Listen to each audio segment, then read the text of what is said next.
क्या आपको मालूम है कि इब्रानी कैलेंडर का पहला महीना निसान कहलाता है। इसे बाइबल मुकद्दस में अवीव भी कहा गया है। ये वो महीना है जिसमें जौ की बालें पककर सुनहरी रंगत इख्तियार कर लेती हैं। इसका जिक्र आपको खरूज की किताब उसके 12वें बाब उसकी पहली और दूसरी आयत में मिलता है।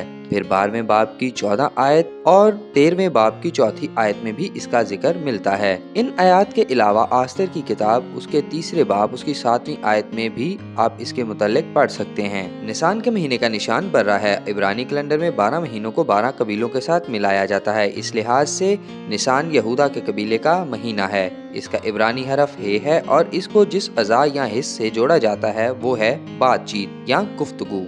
14 निसान को खुदावंद ने फसह मनाने का हुक्म दिया और 15 निसान को बनी इसराइल मिस्र से निकले। इसी महीने में उमर की गिनती शुरू होती है। इसी महीने में खैमा इज्तिमा खड़ा किया गया और इसी महीने में बुजुर्ग हारून के बेटे नदब और अबीहू ने वफात पाई। तफसीली वीडियो के लिए नीचे दिए गए लिंक पर क्लिक करें।